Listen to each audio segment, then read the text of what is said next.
Friends, आज हम लोग देखेंगे मॉडर्न हिस्ट्री के कुछ इंपॉर्टेंट क्वेश्चन हैं और उस पर हम लोग बात करेंगे। दोस्तों, मैंने 2 वीडियो अपना अपलोड किया है, आप लोग उसको देख लीजिएगा, जो कि इम्पॉर्टेंट टॉपिक्स के क्वेश्चंस भी थे और उसमें इम्पॉर्टेंट टॉपिक का मैं एक नोट्स भी बनाया था। आप लोग उस वीडियो को मेरे यूट्यूब चैनल पर देख सकते हैं। बाकी जो है ये तीसरा वीडियो है, आप लोग इसको देखिए। और ये इसमें प्रीवियस ईयर क्वेश्चन है जो बीपीएससी पीसीएस का प्री होता है, उस एग्ज़ाम से रिलेटेड है, जो कि बीपीएससी आपका टीआरई भी एग्ज़ाम करा रही है और पीसीएस का भी एग्ज़ाम कराती है, तो रेंज वही रहता है क्वेश्चन का। तो हम लोग इसको बहुत अच्छे से कवर करेंगे। इसमें जो भी इंपॉर्टेंट फैक्ट्स होंगे एक्स्ट्रा, वो मैं आप लोगों को बता दूंगा। आप लोगों की काफ़ी डिमांड थी कि सर और आगे पढ़ा दीजिए, तो उसी को जो है मैं सॉल्व कराऊंगा। आप लोग देखते चलिएगा। जो भी नई जानकारी रहेगी आप लोग कॉपी पेन के माध्यम से लिख लीजिएगा, वो आपको आपके एग्ज़ाम में सहायता करेगा। और अब जो है हम लोग आगे वीडियो में बढ़ते हैं। पहला क्वेश्चन है, रैयतवाड़ी व्यवस्था सर्वप्रथम कहाँ लागू की गई थी? तो देखिए, रैयतवाड़ी व्यवस्था के बारे में मैं बता चुका हूँ कि रैयतवाड़ी व्यवस्था मद्रास में लागू किया गया था। इसके बारे में मैं डिटेल्स से बता चुका हूँ, आप लोग देख लीजिएगा। मेरा जो क्विक रिवीजन का है मॉडर्न हिस्ट्री का वीडियो, उसमें मैंने शार्ट नोट्स के माध्यम से बताया हुआ है, आप लोग वहाँ से देख सकते हैं। देखिए, सर्वप्रथम मद्रास प्रेसिडेंसी में, और कभी कभी यहाँ से भी नाम पूछता है कि कौन स्टार्ट किया था, तो अलेक्जेंडर रीड ने स्टार्ट किया था। कब? 1792 ईस्वी में। और फिर जो है टॉमस मुनरो, देखिए दोनों का नाम आता है, अलेक्जेंडर रीड और टॉमस मुनरो, तो दोनों में से जो भी आएगा आप लोग उसको टिक करिएगा, क्योंकि पूछता है। 3 व्यवस्था है राजस्व की व्यवस्था, एक तो अस्थाई बंदोबस्त, दूसरा महालवाड़ी, तीसरा रैयतवाड़ी। तो आपको तीनों के बारे में मैं बता चुका हूँ पहले, आप लोग मेरा वो वाला वीडियो देख लीजिएगा। क्विक रिवीजन के पार्ट में होगा, छोटा सा नोट्स होगा, आप लोग उसको रिवाइज कर लीजिएगा। फिर नेक्स्ट क्वेश्चन है, ये क्वेश्चन इसलिए इम्पोर्टेंट होता है क्योंकि बंगाल और बिहार के बारे में दिया हुआ है, तो आप लोग को इसका जो है देख लेना चाहिए फैक्ट। तो देखिए, जैसे इसमें दिया है कि डाट डाट है में बंगाल और बिहार में भूमि पर किराएदारों के अधिकारों को बंगाल किराएदारी अधिनियम द्वारा दिया गया। ये क्वेश्चन इंपॉर्टेंट है, इस पर मैं स्टार लगा दे रहा हूँ, आप लोग नोट कर लीजिएगा। तो इसका ऑप्शन हो जाएगा 1885। 1885 में बंगाल किराएदारी अधिनियम जो है लागू किया गया था। देखिए, लॉर्ड कॉर्नवालिस के बारे में भी दिया हुआ है, अस्थाई बंदोबस्त के बारे में, उसको भी आप लोग देख लीजिएगा, मैंने करा चुका है ये, तो आप लोग वहाँ से देख सकते हैं। सत्यार्थ प्रकाश की रचना की गई, सत्यार्थ प्रकाश की रचना की गई थी, तो इसको स्वामी दयानंद सरस्वती द्वारा। फिर नेक्स्ट क्वेश्चन हम लोग देखते हैं।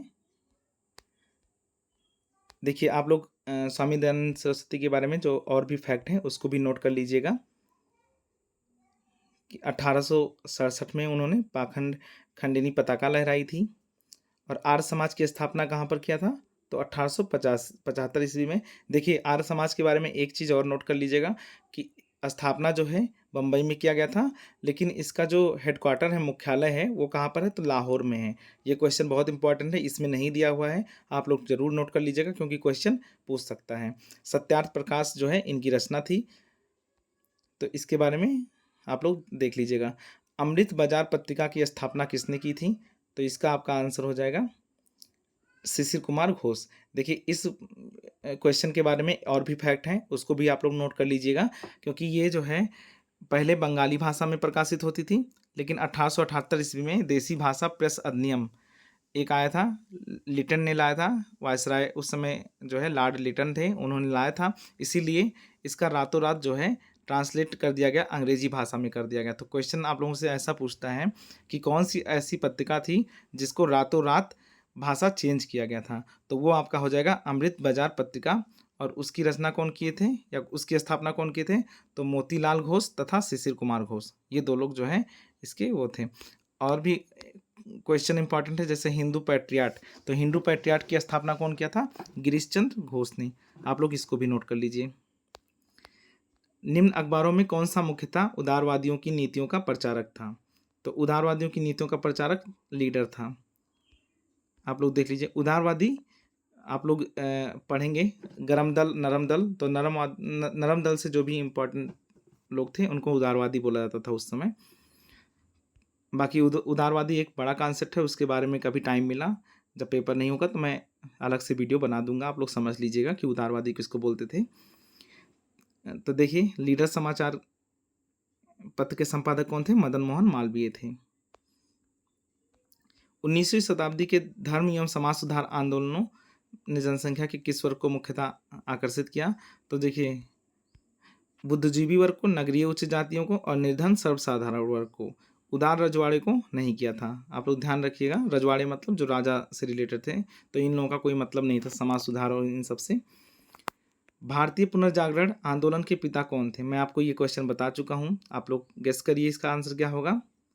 तो इसका आंसर होगा राजा राम मोहन राय। राजा राम मोहन राय। राजा राम मोहन राय को इतने उद्घोष से पुकारा जाता है, तो आप लोग देख लीजिएगा। भारतीय पुनर्जागरण का पिता, भारतीय राष्ट्रवाद का पैगंबर, अतीत और भविष्य के मध्य सेतु, भारतीय राष्ट्रवाद का जनक, आधुनिक भारत का पिता, प्रथम आधुनिक पुरुष तथा युगदूत। इतना जो है इनका उद्घोष है, तो आप लोग ध्यान रखिएगा कि इनको इस नाम से पुकारा जाता है। इसमें से कोई भी आएगा, आपका आंसर क्या होगा? राजा राम मोहन राय। इतना आप लोग ध्यान में रखिएगा, चाहे नोट कर लीजिए और चाहे याद कर लीजिए। निम्नलिखित में कौन आत्मीय सभा के संस्थापक थे? तो इसका आंसर आपका क्या हो जाएगा? राजा राम मोहन राय। आत्मीय सभा की स्थापना कौन किया था? राजा राम मोहन राय। कब किए थे? 1815 ईस्वी में। ब्रह्म समाज की स्थापना कब हुई थी? तो देखिए, इसमें जो है कोई नहीं होगा आंसर, क्योंकि 1828 में हुआ था। ब्रह्म समाज की स्थापना कब हुई थी? 1828 ईस्वी में। देखिए, डिटेल्स में पूरा दिया हुआ है, आप लोग इसको देख लीजिए। राजा राम मोहन राय द्वारा ब्रह्म समाज की स्थापना की गई थी, तो 1828 ईस्वी में। अभी बता चुके हैं आपको। सती को गैर कानूनी किसने घोषित किया? बहुत इंपॉर्टेंट क्वेश्चन है। तो इसका जो है हो जाएगा William Bentinck, Lord William Bentinck. William Bentinck के बारे में आप लोग याद रखिएगा कि इन्हें भारत का प्रथम गवर्नर जनरल भी बोला जाता है, क्योंकि इससे पहले जो भी गवर्नर जनरल होते थे उनको बंगाल का गवर्नर जनरल बोला जाता था, और ये जो है पूरे भारत के प्रथम गवर्नर जनरल थे। 1829 में ये आया था, और 1830 में। नेक्स्ट क्वेश्चन है आपका, प्रार्थना समाज के संस्थापक कौन थे? तो आत्माराम पांडुरंग। ये जो है आत्माराम पांडुरंग। आत्माराम पांडुरंग। देखिए, डेट भी याद रखिएगा। प्रार्थना समाज की स्थापना 1867 ईस्वी में बम्बई में हुआ था, और महादेव गोविंद रानाडे भी जो है इससे संबंधित थे। 19वीं शताब्दी के उत्तरार्ध में नव हिंदूवाद के सर्वश्रेष्ठ प्रतिनिधि थे, तो कौन हो जाएंगे? आपका स्वामी विवेकानंद। जैसा कि आप लोग जानते हैं कि स्वामी विवेकानंद से रिलेटेड कौन सा मिशन है? रामकृष्ण मिशन। और कब स्थापित किया गया था? ये 1897 में। तो याद रखिएगा, इनके गुरु कौन थे? तो रामकृष्ण जी थे, और उन्हीं के नाम पर इन्होंने अपना जो है मिशन की स्थापना किया था। और 1893 ईस्वी में वो शिकागो गए। तो क्वेश्चन आता है कि स्वामी विवेकानंद शिकागो किस वर्ष गए थे? तो 1893 में गए थे। आप लोग इस बात को ध्यान रखिएगा। जो भी एक्स्ट्रा फैक्ट होगा मैं उसको बता रहा हूँ, अगर आप लोग याद कर सकते हैं तो याद कर लीजिए, नहीं तो नोट कर लीजिएगा, आपके काम आएगा एग्जाम में। इनमें से किसने 1893 में शिकागो में आयोजित धर्म संसद में भाग लिया था? तो स्वामी विवेकानंद। आप लोगों को पता है कि शिकागो कहाँ पर है? अमेरिका में है, तो वहाँ पर जो है स्वामी विवेकानंद जी गए थे। स्वामी विवेकानंद ने रामकृष्ण मिशन की स्थापना की थी। देखिए, वर्ष पूछ लिया 1897 में। तो ये बीपीएससी में क्वेश्चन आ चुका है, रिपीट हो सकता है, इसलिए आप लोग तैयार करके रखिए कि ऐसे इजी क्वेश्चन अगर जो आपके आए तो गलत नहीं हो, नहीं तो इजी क्वेश्चन अगर गलत होता है तो फिर आप लोग बाहर होते हैं। कोई टफ क्वेश्चन से बाहर नहीं होता है किसी एग्जाम में, इजी क्वेश्चन नहीं गलत होना चाहिए, बस इतना ध्यान रखना है। दयानंद सरस्वती द्वारा स्थापित है, तो आर्य समाज है, बता चुके हैं इसको, 1875 में हुआ था। इसका हेडक्वार्टर भी बता चुका हूँ, आप लोग ध्यान रखिएगा। किसने 1873 में सत्यशोधक समाज की स्थापना की थी? तो इसके जो है ज्योतिबा फुले हो जाएंगे। देख लीजिए, ज्योतिबा फुले जी, इनकी एक पुस्तक है, ये इंपॉर्टेंट पुस्तक है, आप लोग नोट कर लीजिएगा, गुलामगिरी और सत्यशोधक समाज दोनों। सत्यशोधक समाज की स्थापना किसने की थी? तो ज्योतिबा फुले। फिर जो है थियोसॉफिकल सोसाइटी की स्थापना किसने की थी? तो मैडम H.P. ब्लाटेवस्की। ये जो है आपका इम्पॉर्टेंट क्वेश्चन है, नोट कर लीजिएगा। इसी से रिलेटेड कौन थी? एनी बेसेंट जी रिलेटेड थी इससे। भारतीय राष्ट्रीय कांग्रेस की प्रथम महिला अध्यक्ष कौन थी? तो प्रथम महिला अध्यक्ष अगर पूछा जाएगा तो आपका हो जाएगा श्रीमती एनी बेसेंट हो जाएंगी। और अगर पूछा जाए प्रथम भारतीय महिला अध्यक्ष तो आपकी कौन हो जाएंगी? सरोजनी नायडू हो जाएंगी। भारतीय राष्ट्रीय कांग्रेस की प्रथम महिला अध्यक्ष कौन थी? तो देखिए यहाँ पर एनी बेसेंट है। भारत में नारी आंदोलन इनकी प्रेरणा से प्रारंभ हुआ। तो नारी आंदोलन अगर जो इसमें देखेंगे तो आपका डी ज्योतिबा फुले जी का योगदान है। बाकी सबको भी मान सकते हैं ऐसे, लेकिन नारी आंदोलन के रूप में नहीं, बल्कि इनकी वजह से बाकी महिलाएं जो है उनको प्रोत्साहन मिला था। तो लेकिन जो है ज्योतिबा फुले जी ने बहुत काम किया था। और बाकी महादेव गोविंद रानाडे की पत्नी जो थी रामाबाई ने, उन्होंने भी जो है सेवा सदन नामक संगठन की स्थापना की थी। देखिए इसमें बताया भी कि रमाबाई अगर जो होता तो रमाबाई सही होता। इसको छोड़ सकते हैं, बहुत इंपॉर्टेंट नहीं है। नाई धोबी बंद सामाजिक बायकाट का एक स्वरूप था जो 1919 में, तो ये जो है एक किसानों द्वारा प्रतापगढ़ जिले में चलाया गया था। ये यूपी के प्रतापगढ़ जिले में चलाया गया था। देखिए बीपीएससी का क्वेश्चन है, लेकिन यूपी का क्वेश्चन इसमें शामिल किया है, यूपी स्पेशल से रिलेटेड। पंजाब भूमि हस्तांतरण अधिनियम कब पारित किया गया था? तो 1900 में आया था। देखिए बंगाल किराएदारी अधिनियम अभी हम लोगों ने पढ़ा 1885 में। पंजाब भूमि हस्तांतरण अधिनियम कब है? 1900 में। तो ये भी एक क्वेश्चन, अच्छा क्वेश्चन है। अवध के एका आंदोलन का उद्देश्य क्या था? तो देखिए इसमें डी हो जाएगा, लगान का नगद में परिवर्तन। जो लगान था उसको नगद में देने का। देखिए एका आंदोलन के बारे में थोड़ा सा देख लीजिए, 1921-22 में हुआ था। स्वामी सहजानंद का संबंध था, तो आप लोग जानते हैं कि स्वामी सहजानंद जी जो है एक किसान थे, किसान सभा से जुड़े हुए थे स्वामी सहजानंद सरस्वती जी। तो उनके बारे में देख लीजिए, बिहार प्रांतीय किसान सभा की, इसके बारे में एक अलग से डिटेल में बना लीजिएगा, क्योंकि बिहार के जो भी ऐतिहासिक लोग या जो भी इतिहास में जिनका रोल रहा है आधुनिक इतिहास में, उनसे क्वेश्चन अक्सर पूछता है, तो आप लोग उसके लिए तैयार रहिए। स्वामी सहजानंद निम्न में से किससे संबंधित हैं? तो बिहार में किसान आंदोलन से। इसको टिक कर दे रहे हैं, देख लीजिएगा, बिहार में किसान आंदोलन से। इनमें से कौन बिहार में किसान आंदोलन के साथ जुड़े थे? तो इसमें से आपका कौन कौन हो जाएंगे? राजेंद्र प्रसाद जी बिहार में किसान आंदोलन से जुड़े थे। राजेंद्र प्रसाद के बारे में और भी चीज़ें जान लीजिएगा कि उन्होंने जो है प्रथम राष्ट्रपति उन्हें बनाया गया था और संविधान सभा के अस्थायी अध्यक्ष थे। आप लोगों को पता है अस्थायी अध्यक्ष कौन थे? तो सच्चिदानंद सिन्हा थे। 9 दिसंबर 1946 को बने थे और ये 11 दिसंबर 1946 को संविधान सभा के अस्थायी अध्यक्ष हुए थे। सुरक्षा प्रकोष्ठ है तो वारेन हेस्टिंग्स से संबंधित। सुरक्षा प्रकोष्ठ या घेरे की अगर जो आ जाएगा क्वेश्चन तो आपका किससे रिलेटेड है? Warren Hasting. ये जो है आपके गवर्नर जनरल थे, बंगाल के प्रथम गवर्नर जनरल इन्हीं को बनाया गया था, तो आप ये ध्यान रखिएगा। बेरेजली किससे संबंधित है? तो सहायक संधि से संबंधित है। निम्नलिखित में से किसने बंगाल में द्वैत शासन प्रणाली को समाप्त किया? तो द्वैत शासन प्रणाली को किसने समाप्त किया था? Warren Hastings. वारेन हेस्टिंग्स 1772 ईस्वी में ख़त्म कर दिए थे। और कब स्टार्ट हुआ था? 1765 ईस्वी में। द्वैत शासन के बारे में मैं पहले बता चुका हूँ कि कंपनी दीवानी अधिकार अपने पास रखती थी और निजामत के कार्यों का निष्पादन नवाब के माध्यम से कराती थी। तो आपको इतना ध्यान रखना है।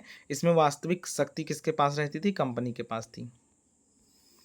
बेरेजली की सहायक संधि को स्वीकार करने वाला पहला मराठा सरदार कौन था? अब देखिए ये क्वेश्चन है, तो पेशवा बाजीराव सेकंड। वैसे इतना क्वेश्चन नहीं आएगा ऐसा क्वेश्चन, क्योंकि जो अभी टॉपिक चल रहा है वो इम्पॉर्टेंट आंदोलन का चल रहा है, तो इसलिए आप लोग जनजातीय आंदोलन जितने भी हुए होंगे उसको देख लीजिएगा। और बाकी जो जो टॉपिक मैं बताया हूँ अपने वीडियो में, यानी कि जो टीजीटी सोशल साइंस वाले हैं 6 to 8 सोशल साइंस वाले और हिस्ट्री पीजीटी हिस्ट्री वाले, और जीएस के लिए, उसमें जो टॉपिक मैं बताया हूँ जीएस के लिए और बाकी सब्जेक्ट के लिए, उस टॉपिक को ज़रूर कवर कर लीजिएगा, क्योंकि वहाँ से क्वेश्चन आपका आना तय है। और मैंने भी जो है सारी चीज़ें फॉलो किया था, लगभग इंपॉर्टेंट टॉपिक वगैरह रिवाइज किया था लास्ट टाइम में, और उसका मुझे बहुत बेनिफिट मिला था। समझ लीजिए मुझे तो डायरेक्ट क्वेश्चन मिले थे, क्वेश्चन मैं डायरेक्ट सॉल्व करके यहाँ से जो जो गया था लगभग वो क्वेश्चन मुझे वहाँ पर मिल गए थे। महारानी विक्टोरिया को भारत की साम्राज्ञी नियुक्त किया गया। तो नेक्स्ट क्वेश्चन ये है, तो इसका आंसर हो जाएगा आपका 1858 में।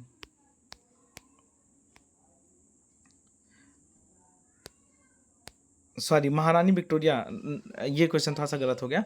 महारानी विक्टोरिया के हाथ में महारानी विक्टोरिया के हाथ में शासन आया था, यानी कि ब्रिटिश क्राउन के हाथ में जो शासन आया था वो 1858 में था, और साम्राज्ञी जो नियुक्त किया गया था वो 1877 में हुआ था, जब दिल्ली दरबार का आयोजन हुआ था उस समय। देखिए ये क्वेश्चन आता भी है कि प्रथम जो दिल्ली दरबार का आयोजन हुआ था उस समय कौन था, तो लॉर्ड लिटन थे, उस समय यहाँ के वायसराय थे। और इसी समय दक्कन में भीषण अकाल भी पड़ा था 1877 में। बम्बई प्रेसिडेंसी एसोसिएशन की स्थापना किसने की थी, आप लोगों को बता चुके हैं, केटी तैलंग। और बहुत लोगों का नाम था इसमें, देखिए आप लोग ये क्वेश्चन देखिए, केटी तैलंग, फिरोज शाह मेहता और बदरुद्दीन तैयब ने किया था 1885 में। इसको मैं क्वेश्चन करा चुका हूँ। भारत संघ या इंडियन एसोसिएशन के संस्थापक कौन थे, तो सुरेंद्र नाथ बनर्जी जी थे। इनके बारे में बता चुके हैं कि 1876 में इन्होंने स्थापना किया था, किसके साथ मिलकर, आनंद मोहन बोस के साथ मिलकर। हमने आपको बताया था कि कांग्रेस का जब स्थापना हो रहा था उस समय ए.यू. ह्यूम के साथ में और कौन दो लोग थे, तो सुरेंद्र नाथ बनर्जी और आनंद मोहन बोस भी थे। इसको ध्यान में रखिएगा। फिर रिपीटेड क्वेश्चन वही है, इसको छोड़ते हैं। राष्ट्रीय कांग्रेस से पूर्व सबसे प्रमुख संस्था कौन थी, तो यही इंडियन एसोसिएशन ऑफ कलकत्ता, जो सुरेंद्र नाथ बनर्जी वाली थी, यही थी। छोड़ सकते हैं इसको, ये क्वेश्चन हम लोग करा चुके हैं, तो इसको छोड़ देते हैं क्योंकि यहाँ से हमने कराया हुआ था आपका। देखिए जितना भी क्वेश्चन हम करा चुके हैं आप लोग उसको ज़रूर देख लीजिएगा, वो इम्पॉर्टेंट है। जो भी एक्स्ट्रा फैक्ट बताया हूँ आप लोग उसको भी देख लीजिएगा, वहाँ से आपके क्वेश्चन आ सकते हैं।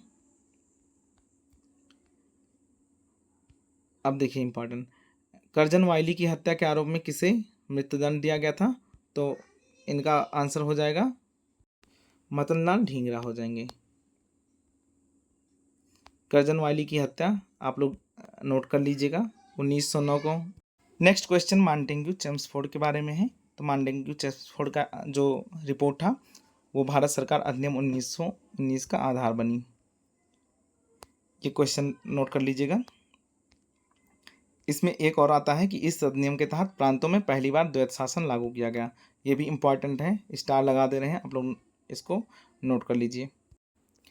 मार्टेन्ग्यू चेम्सफोर्ड की रिपोर्ट, तो ये किससे रिलेटेड है, भारत सरकार अधिनियम 1919 का आधार बनी ये, और 1919 में ही आया था ये। काकोरी ट्रेन डकैती कांड में किन क्रांतिकारियों को फांसी की सजा दी गई थी, तो इसमें जो है राम प्रसाद बिस्मिल और अशफाक उल्ला खां को, 4 लोगों को दिया गया था, लेकिन इसमें 2 ही लोगों का ऑप्शन में दिया है। आप लोग चारों का नाम देख लीजिएगा एक बार। सचिन सन्याल, राम प्रसाद बिस्मिल तथा चंद्रशेखर आज़ाद ने कानपुर में क्रांतिकारी संस्था हिंदुस्तान रिपब्लिक एसोसिएशन की स्थापना की थी। बहुत इंपॉर्टेंट ये एसोसिएशन है, नोट कर लीजिए, क्वेश्चन पूछ सकता है यहाँ से। बाकी उसमें जो 2 और इनके साथ में दिया गया था, उसमें मुझे जहाँ तक याद आ रहा था, एक राजेंद्र लाहिड़ी थे, उनको दिया गया था, और एक और थे, नाम मुझे याद नहीं आ रहा उनका, अभी याद आएगा तो बता देंगे, नहीं तो आप लोग देख लीजिएगा एक बार।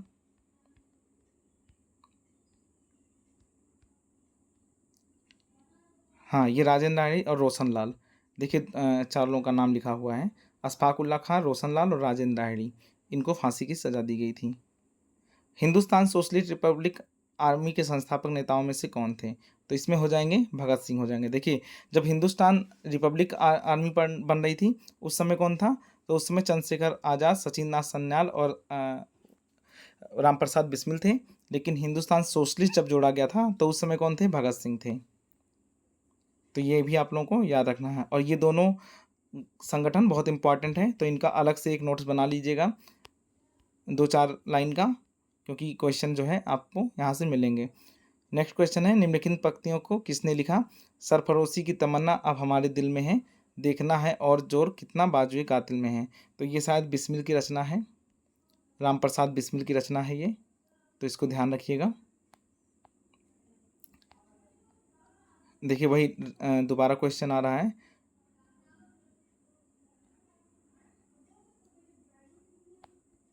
नेक्स्ट क्वेश्चन, इंकलाब जिंदाबाद का नारा किसने दिया था?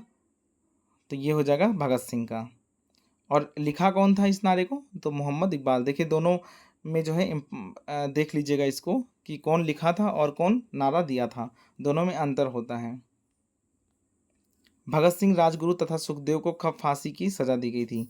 तो आप लोग ध्यान रखिएगा, इसका आंसर आपका हो जाएगा 23 मार्च 1931। एक लॉर्ड इरविन समझौता और गांधी जी का, इनका जो समझौता हुआ है वो 5 मार्च 1931 को हुआ है। और भगत सिंह, राजगुरु और सुखदेव का जो फांसी की सज़ा दी गई है वो 23 मार्च 1931 को हुआ है। तो दोनों को आप लोग नोट कर लीजिएगा, क्योंकि आगे पीछे भी पूछ सकते हैं क्रम लगाने के लिए, तो वहाँ से आपका हो जाएगा। देखिए ये क्वेश्चन तो आया हुआ है, 2018 में आया है कि सरकार के विरोध में असेंबली में बम फेंकने के समय भगत सिंह की उम्र क्या थी? तो इसका आंसर हो जाएगा 21 साल से थोड़ा ज़्यादा। ये क्वेश्चन आ चुका है, दोबारा आए तो गलत ना हो। मेन चीज़ है प्रीवियस ईयर पढ़ने का यही तरीका होता है कि आप लोग दोबारा जो है गलत ना करें। और बम कौन कौन फेंका था? तो भगत सिंह और बटुकेश्वर दत्त ने फेंका था। असेंबली में जो बम फेंका था भगत सिंह ने और बटुकेश्वर दत्त ने फेंका था। अनुशीलन समिति थी, तो ये एक क्रांतिकारी संगठन था। अनुशीलन समिति कौन थी? एक क्रांतिकारी संगठन था, बंगाल की क्रांतिकारी संगठन था। ये भी इम्पोर्टेंट है, देख लीजिए इसका पूरा बनाकर रखा हुआ है। तो अनुशीलन समिति मिदनापुर में इसका, ढाका में, कलकत्ता में, तीनों में अलग अलग जगह जो है इसकी स्थापना हुई थी। तो यहाँ पर कौन थे? ज्ञानेंद्र नाथ बसु थे, और इसके पुलिन बिहारी दास, और इसका सतीश चंद्र बसु। 1902 में जो हुआ था ये ज़्यादा इम्पॉर्टेंट है, जतिन नाथ बनर्जी और बालीनाथ घोष, ये दोनों इम्पॉर्टेंट हैं। 1913 में पटना में अनुशीलन समिति की एक शाखा की स्थापना किसने की थी? तो आपका सचिन नाथ सान्याल हो जाएगा। ये क्वेश्चन इंपॉर्टेंट है, नोट कर लीजिए। चिटगांव शस्त्र छापामारी की योजना बनाई गई थी, तो किसके द्वारा बनाई गई थी? तो ये सूर्यसेन के द्वारा बनाई गई थी। इनको मास्टर दा के नाम से भी जाने जाते हैं ये, तो नोट कर लीजिएगा, ये भी इम्पॉर्टेंट है, यहाँ से क्वेश्चन आपके आते ही हैं।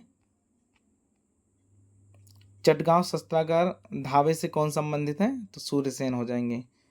ये सब हल्के क्वेश्चन अगर जो आए तो गलत नहीं होने चाहिए। देखिए 2022 में आया हुआ क्वेश्चन है, अभी रिसेंट का ही है, तो हो सकता है दोबारा भी रिपीट करके यहाँ से पूछ सकते हैं, आप लोग इसके लिए तैयार रहिए। निष्क्रिय विरोध के सिद्धांत का प्रतिपादन किसने किया? तो अरविंद घोष ने, और इनकी रचना कौन सी थी? वंदे मातरम, ध्यान रखना है आपको। गदर पार्टी की स्थापना हुई थी तो वर्ष 1913 में, ये बहुत इंपॉर्टेंट संस्था है गदर पार्टी, और इन्होंने एक गदर नामक अखबार निकाला। इसमें क्वेश्चन पूछा जाता है कि पहली पत्रिका किस भाषा में निकली थी? तो उर्दू था। कौन सा था? उर्दू था, ध्यान रखिएगा। गदर क्रांति छिड़ने का सबसे महत्वपूर्ण कारण क्या था? तो प्रथम महायुद्ध का शुरू होना। उसी समय 1914 में अचानक प्रथम विश्व युद्ध शुरू होने वाला था, और फिर जो है गदर आंदोलन शुरू हुआ। गदर पार्टी की स्थापना कहाँ पर हुई थी? तो आप लोगों को पता होना चाहिए, संयुक्त राज्य अमेरिका के सैन फ्रांसिस्को शहर में हुआ था ये। किसने कहा था स्वराज मेरा जन्मसिद्ध अधिकार है और मैं इसे लेकर रहूंगा? तो ये बाल गंगाधर तिलक जी का है स्टेटमेंट, इसको भी आप लोग ध्यान रखिएगा। रिपीटेड क्वेश्चन है, छोड़ देते हैं। स्वराज आम जनता के लिए होना चाहिए, केवल वर्गों के लिए नहीं, किस प्रसिद्ध सूत्र की घोषणा की थी? तो सी राजगोपालाचारी, इनका बहुत योगदान है। इंडिया फॉर इंडियंस किताब किसने, देखिए गोपालाचारी के बारे में ध्यान रखिएगा कि अंतिम जो है भारतीय गवर्नर जनरल, ऐसे पढ़ लीजिए, क्योंकि लॉर्ड माउंटबेटन के बाद में इन्हीं को बनाया गया था। तो कौन थे? सी राजगोपालाचारी थे, भारतीय जो है गवर्नर। इंडिया फॉर इंडियंस किताब किसने लिखी थी? तो CR दास।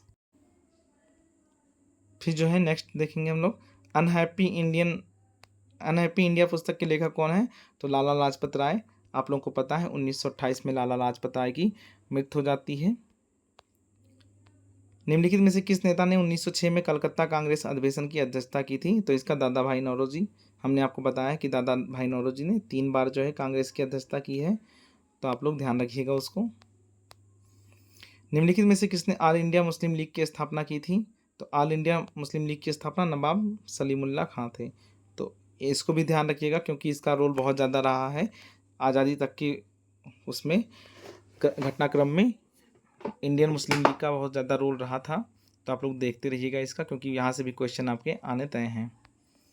1906 में मिंटो से शिमला में मिले मुसलमानों के शिष्टमंडल ने प्रार्थना की थी मुसलमानों के लिए पृथक निर्वाचक वर्ग, और यही रीजन था कि 1909 में इनको पृथक निर्वाचन मंडल प्रदान कर दिया गया था ब्रिटिश के द्वारा। एक तरह से फूट डालो और राज करो की नीति जो है अपना रही थी, उसी के तहत जो है ऐसा किया गया था। तो निम्न में से किस अधिनियम में भारत में पृथक निर्वाचक मंडल का आरंभ किया? तो 1909।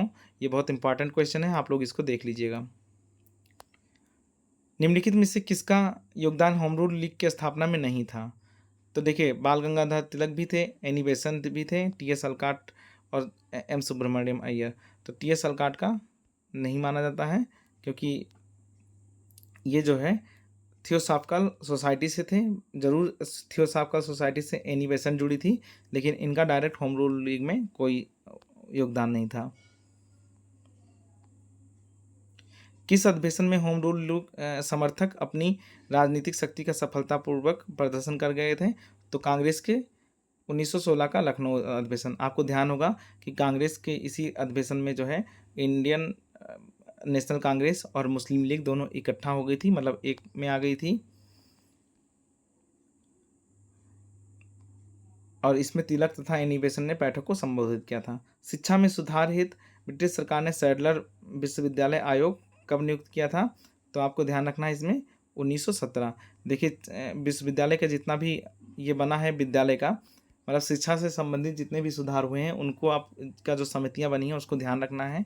हम आपको एक बार बता दे रहे हैं, जैसे कि 1854 में वुड डिस्पैच की स्थापना हुई थी, उसको ध्यान रखना है आपको।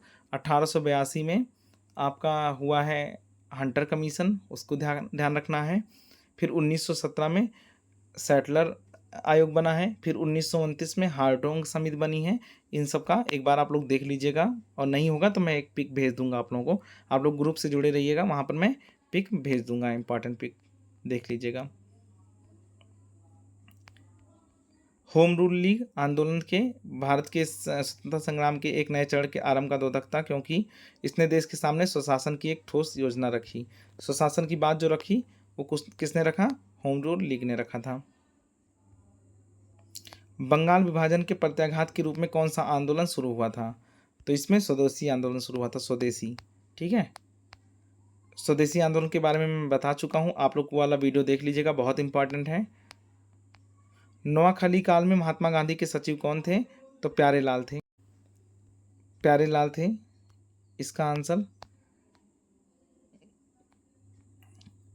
निम्न में से महात्मा गांधी का भारत में पहला सत्याग्रह कौन सा था? तो चंपारण सत्याग्रह था, बहुत इंपॉर्टेंट है, इसके बारे में आप लोग जरूर। चंपारण सत्याग्रह 1917 में। निम्न में से किस कॉलेज में गांधी जी ने पढ़ाई की थी? तो आप देख लीजिएगा, सामलदास कॉलेज भावनगर। वैसे इंपॉर्टेंट बहुत ज़्यादा नहीं है, क्वेश्चन आ चुका है, बट मुझे नहीं लगता है कि इतना डीप में जाकर पूछेगा जीएस सेक्शन के लिए। हाँ, पीजीटी हिस्ट्री के लिए हो सकता है, बट अभी तो एनसीईआरटी से ही बेस्ट क्वेश्चन आ रहे हैं, तो आप वहाँ पर मेहनत कर लीजिएगा, ज़्यादा अच्छा रहेगा। जो जो इंपॉर्टेंट क्वेश्चन है उसी को पढ़िए। निम्न में से कौन सा भारत में गांधी जी का प्रथम सत्याग्रह आंदोलन था जिसमें उन्होंने सबने अवज्ञा का प्रयोग किया? तो चंपारण सत्याग्रह हो जाएगा, इसके बारे में आप लोग पढ़ लीजिएगा। ठीक है दोस्तों, अब जो है आपको मिलेंगे नेक्स्ट वीडियो में। उसके पहले आप लोग जितना मैं बता चुका हूँ आप लोग देख लीजिएगा। आज मैं एक स्ट्रेटजी वीडियो लेकर आऊँगा जो बचे हुए समय है 20 दिन का, और उसमें आप लोगों को किस पर कंसंट्रेट करके पढ़ना चाहिए, किस पर फोकस रहना चाहिए, उसके बारे में बताऊँगा। बहुत लोगों की बहुत सारी क्वेरी थी, कुछ समस्याएँ थी, और वो सभी के लिए है, जनरल लोगों के लिए भी है, तो मैं सबके बारे में बात करूँगा। आज शाम को 7 बजे के आसपास जो है मैं वीडियो अपलोड कर दूँगा, आप लोग देखिएगा, और जो है उससे आप लोग मोटिवेट भी होंगे। तो अभी मिलते हैं आपको फिर नेक्स्ट वीडियो में, इसको देखिएगा। ठीक है दोस्तों।